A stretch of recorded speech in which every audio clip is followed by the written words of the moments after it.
Welcome back to Magic Muggle, a Harry Potter after show. I'm Eric Cicada, your host, aka Mr. Honest, your local Ravenclaw, podcasting from the tallest tower in Hogwarts. And I am so grateful that you're here. This podcast is a return to something timeless. Whether you've read these books a dozen times or you're just opening them for the very first, we're here to slow down, look closer, and rediscover the wonder that lives between the lines. Not just what happens in the story, but how it makes us feel, what it stirs in us, and why it still matters. Magic Muggle is for everyone. This goes for just book readers, newcomers, old-timers like me, 34 years old, not ashamed to say it, but also still loving Harry Potter. I did see this movie in theaters when it came out, and those of you who also did, completely welcome here. It's a celebration of Harry Potter, and I want all fans to be able to step in here and feel the excitement that I'm about to lay down, and hopefully get some feedback from you guys, wondering what you think of this movie compared to the book, and what will the show do differently. It's not something I will super speculate, but I'll talk a little on what the show could possibly do. There's a few things off the top of my head. So let's just get into the movie and break this down. Hogwarts opens on peace that already feels fragile. In the book, the chamber doesn't really stir until about halfway through, is what I kind of remember. I remember thinking, this hasn't happened yet, it should be happening soon. However, in the film, the dread creeps in almost immediately. We lose that slow burn evergreen period, like the return to Hogwarts era, the time the book can spend just letting Harry be at Hogwarts again. But we gain this constant hum of unease, like the castle already knows what's coming. So, in the book, we live in that calm for a while, like I was saying, and in the movies, the shadows are already at the door. This does change the tone of the book quite a bit. However, for the movie, I think it works in its own way of keeping things entertaining, moving to the biggest plot points, yet cutting out a few characters and moments just to tighten up the story. The thing off the top of my head, I don't know why, I just remember Professor Binns, the ghost teacher on the history of Hogwarts, who just died and became a ghost. Like he got up out of he woke up as if he didn't even realize he became a ghost and started teaching right away.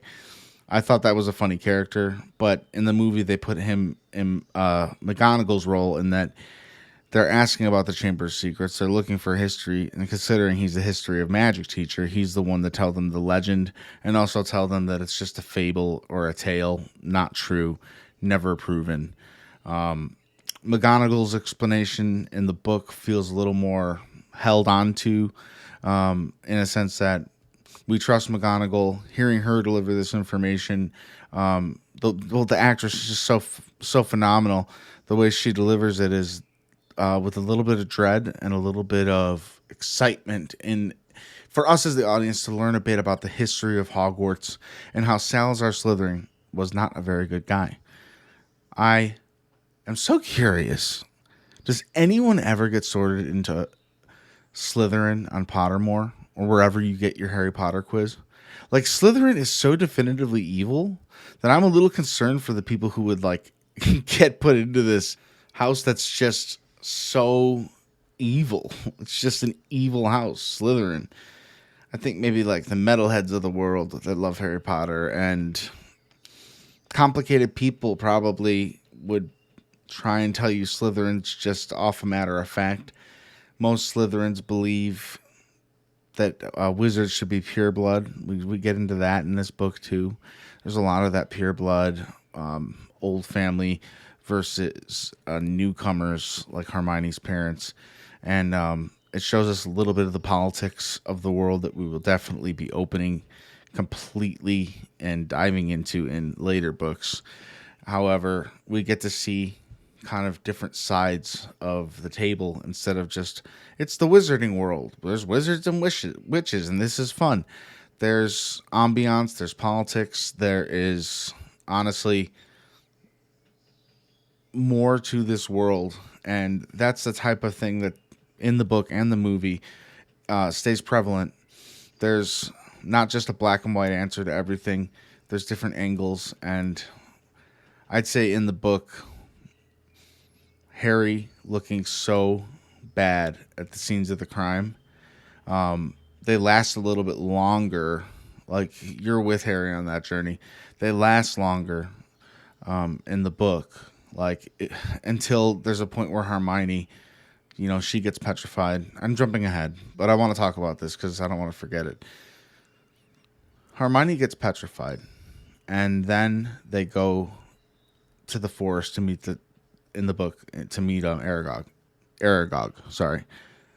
There is time in between the Aragog thing and them discovering the chamber. I think it takes a day or two, maybe a little longer, because there's one point where Harry's just proven completely innocent by some of the school, and some of the kids start telling him, like, I'm sorry for assuming you were the heir of Slytherin and the one doing this, because it's probably obvious that they never wanted Hermione hurt, and that kind of clears Harry's name in a sense in the book. And in the movie, we go from Aragog almost directly into the chamber. When they come back into the school, after seeing Aragog, we hear McGonagall, while they're in their invisibility cloak, Harry and Ron, we hear her telling the staff that the school's probably going to have to be closed, and that they took Ginny Weasley into the chamber. Her skeleton will lay in the Chamber of Secrets forever. It's probably not word for word, but it is chilling in the book and the movie. The movie did more right than it did wrong, and I wouldn't even say making changes, like, for example, the McGonagall delivering this history of the Chamber of Secrets and the lore. I don't think it's a bad change. I think it's something that probably was necessary for the movie. But Professor Binns, I think his name is, the history of magic teacher, it'd be nice to see him have a role in the movie and kind of maybe do the book a little more beat for beat with the Death Day party and the different teachers, and just letting us feel a little more lived in the school with the characters, so the time reflects a little bit more like the book. So let's talk about Hagrid's faith and Aragog's hunger. Or should I say the hunger of his children. Thousands, seems like he's got thousands of children. Hagrid, when he's getting arrested to go to Azkaban, he makes it a point to, if anyone needs to know answers, follow the spiders. And that just comes off of Dumbledore's weary warning, where in the movie we can see Dumbledore almost make direct eye contact with Harry and Ron. He knows they're there. And he says there's always help Hogwarts will always provide help to those who need it or ask for it. And that is completely shown by loyalty to Dumbledore later at the end of the book.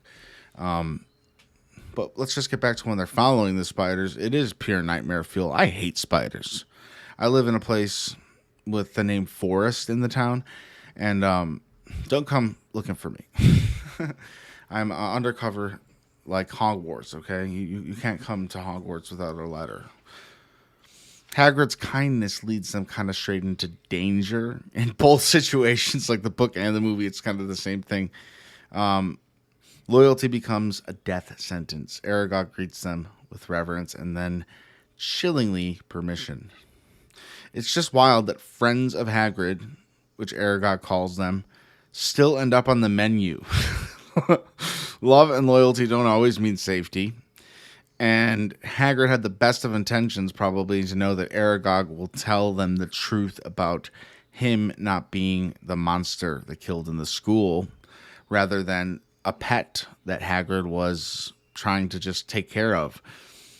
He kept Aragog in a box the whole time, and Aragog even admitted, we don't talk about the thing that did the killings. We're afraid of this thing, which is very cool and complicated. And like I said, not black and white. I think if Hagrid would be there, he might be able to say, look, these are my kids, friends, whatever. You can't touch them. Don't touch them, Aragog. I've known you since you were a baby, And I feel like Aragog probably would have just let them go if Hagrid was there. But the farewell, goodbye, friends of Hagrid, it just lands colder because the old monster can't stop his children's hunger. Like, he wasn't going to eat them. He just wants to feed his kids. And he's like, when fresh blood walks so willingly into our midst, it's just so scary when the spiders start chasing them. I thought this scene in the movie was so good. It's one of those things that's in the book. It feels cinematic when you're reading it, but put to screen, it's super powerful, super scary. Ron's reaction all the way through of the spiders and his fear of spiders, I think it lands so well in the movie. I love the scene of them getting away from the spiders in the flying car. I love how the car has now a mind of its own, and it just kicks them out of it. I think this happens in the book and the movie, and it just goes back into the forest. It's just a creature of the forest now. Will it come back into play ever? Well, we shall see. I don't know.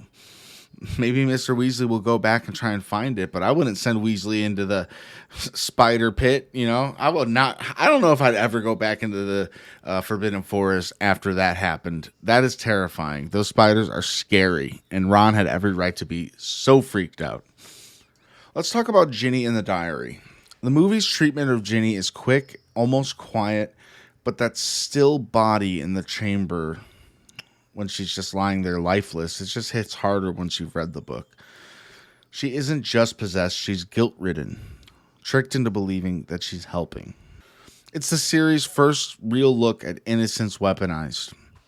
Seeing her there lifeless makes you realize this isn't just a kid mystery anymore. It's trauma dressed as a fantasy.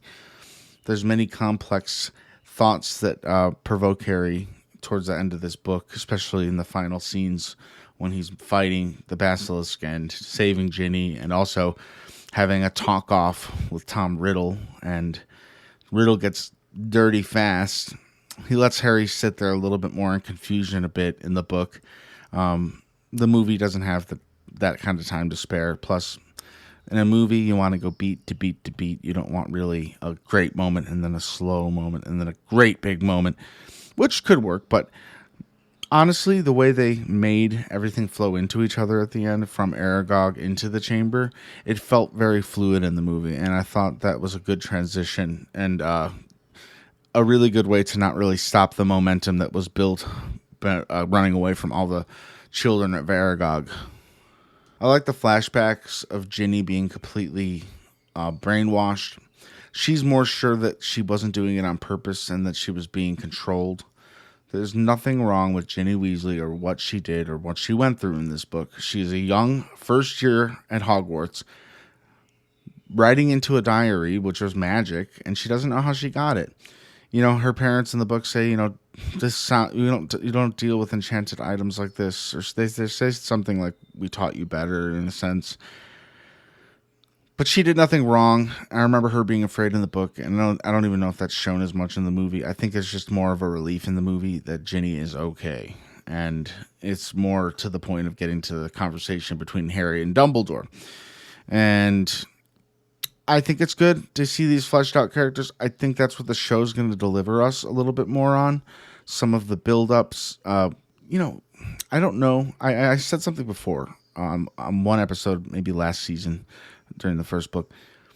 They could change things. J.K. Rowling is a big part of this show. She's actually a producer on it. She's going to be a part of the making of the show.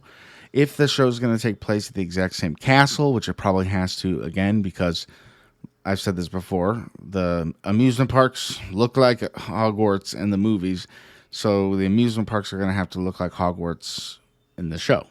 And I don't think they're going to deconstruct this giant... it's kind of crazy. It is kind of like convoluted. It's like, really? So we're doing this because of an amusement park?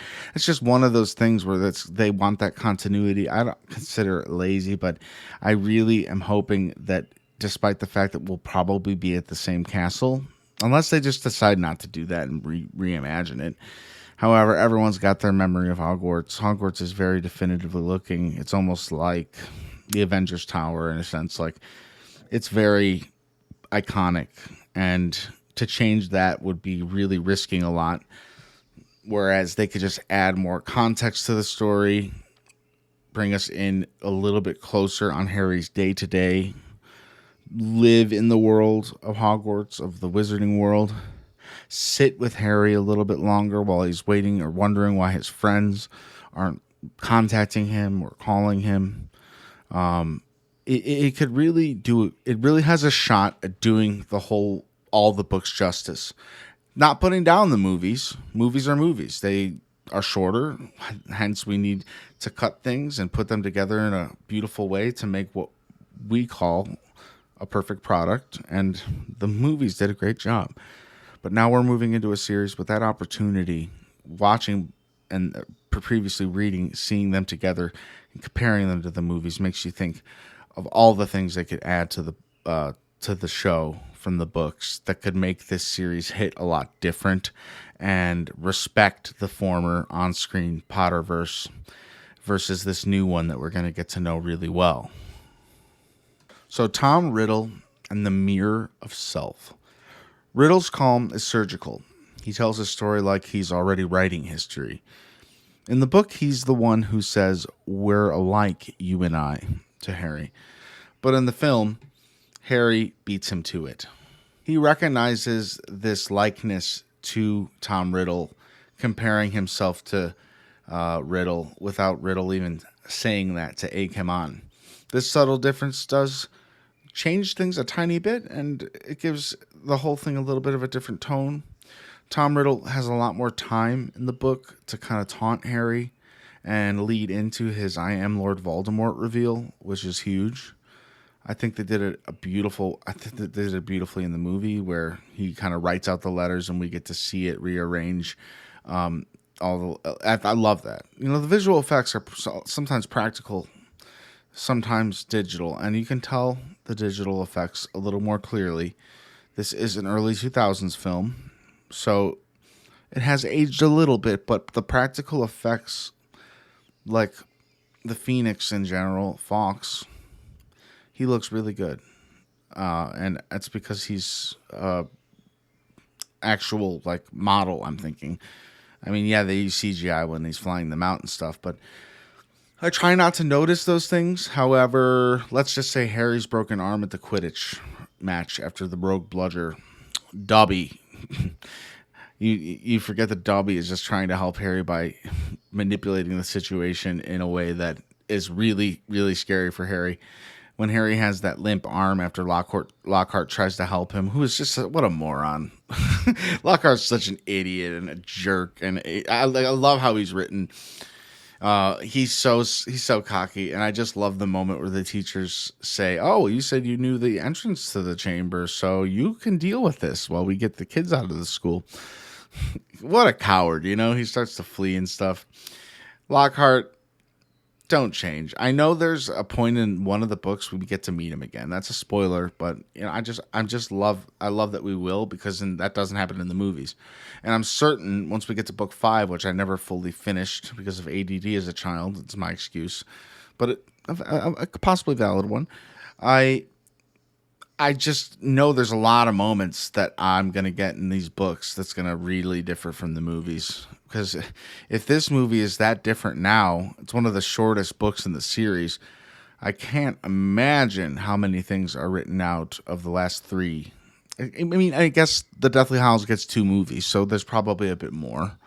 However, especially for Order of the Phoenix, I have a feeling that book is going to hold a whole different tone than the movie. And the movie wasn't bad from what I remember. So I'm just so stoked to be talking about this with you. But back to that comparison of Tom Riddle, Harry Potter, they're similar. They both speak Parseltongue. They're both kind of school favorites, I guess you'd say.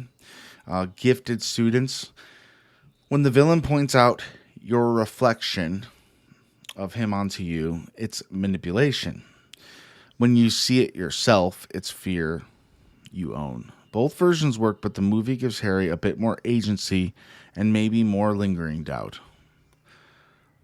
So we see Riddle get destroyed by that epic scene where Harry shoves the sword into the mouth of the basilisk, Fawkes blinding it beforehand, the chase sequence where, definitely not in the book, but completely solid in the movie, where the snake is following Harry through the tunnels, and it is terrifying.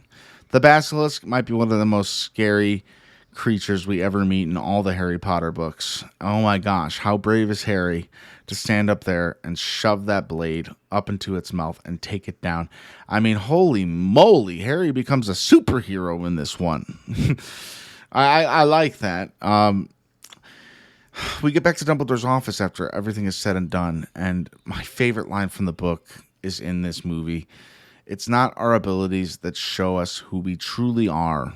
It's our choices.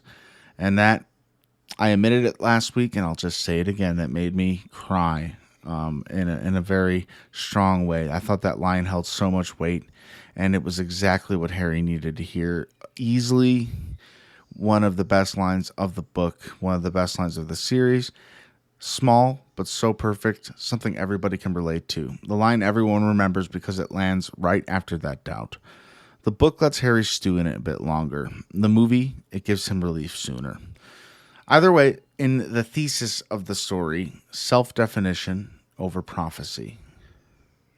So let's talk about the sock, the spell, and the slip of the diary. Harry's trick with the sock for Dobby plays almost identical in both versions. But the film turns up the heat. As Lucius realizes he's being played and getting rage baited by Harry, he actually starts the killing curse of Avada, and then in the middle of Hogwarts, he was about to murder Harry Potter. I mean, that's a pretty bold move he was just about to make if Dobby didn't come in and hurl him backwards. I mean, good Lord, he was seconds away from murdering a 12-year-old in the foyer.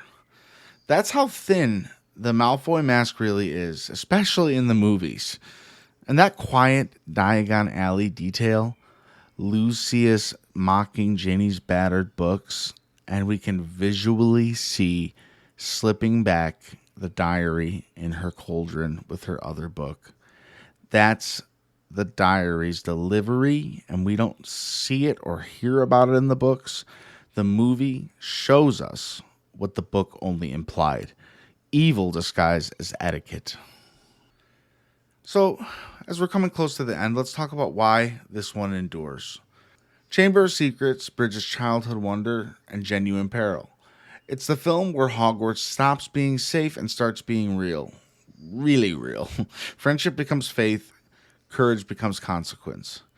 You can feel the series stretching, like the walls of Hogwarts expanding to fit what's coming. More and more on Harry's back.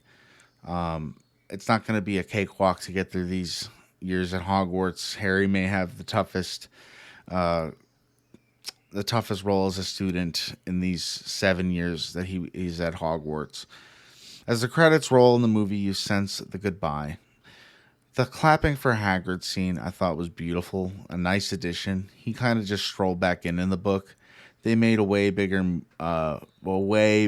choice in this movie to have that be like the kind of magical, exciting celebration moment. And it's so sentimental with the music and Hagrid, the actor, who's just so good. He plays it so well. I mean, it's just such a powerful moment. We're leaving the glow of youth behind in Chamber of Secrets and stepping into the shadows. Before time turners and prophecies and wars, there was this: a phoenix, a diary, and a boy learning that choice is magic's truest form. So thank you for joining me today inside Magic Muggle, a Harry Potter after show, discussing the Chamber of Secrets, the movie. I give it a 5 out of 5. I loved it. I didn't mind the changes. I didn't mind what the liberties the movie took outside of the book, because I could totally see the series deciding to do everything different that the movie didn't do, and still in a powerful way. So each series has its moments and a different perspective from a different Harry. I think it's going to be really interesting at the very least. They're filming the first 2 seasons back to back. I expect this show to come out late 2026 to early 2027. That's a long ways away, but there's a lot of post-production needed. I could be wrong. They could just pop this up on us next summer, which would be sick. Summer 2026, the first season of Harry Potter show. We don't know. This is just me speculating. If this reflection stirs something in you, share it with a friend who's overdue for a Hogwarts rewatch or just wants to just get back in that mind and world of Harry Potter. For me, it's been probably 10 years since I'd even looked Harry Potter's way. And boy, does the magic hit harder as an adult. And if you're younger listening to this, I'm very interested in your take. How does this hold up? Does this feel like a timeless story, or does it feel like something that was written in the early 2000s? magicmugglepod@gmail.com. If you'd like to support the show, we have a tip jar. We do not have a Patreon yet. Are you interested in that? Email me that's my other podcast, Marvel Maniac and MCU After Show. Email me at magicmugglepod@gmail.com. I'd love to hear your thoughts, your reflection on the movie. We'll feature most of it on the show if we get a few. And like I said, the tip jar is never expected, always appreciated. One day we'll maybe get a Patreon, but for now, if you'd like to show support, drop a couple of bucks in there.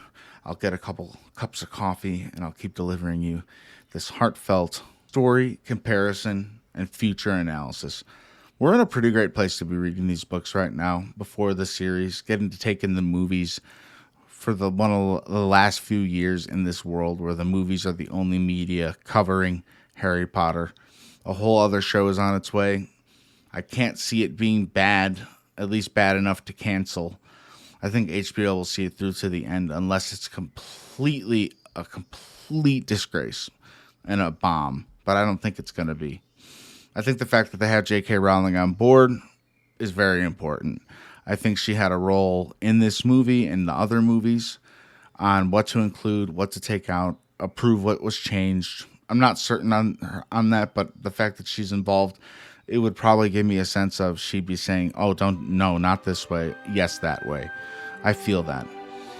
Again, thank you for listening. This has been Magic Muggle, a Harry Potter after show. Next week, we get deep into the next book. Well, not deep. The first 3 chapters of Harry Potter and the Prisoner of Azkaban. Wow. We are stepping into a bigger tale. The world has been laid out. We know the Wizarding World. We know what Harry's capable of. And there is so much more to come for Harry Potter. Until next week, when we dive full on into it, I'm excited for you to see the Season 3 artwork. Wands down, hearts full.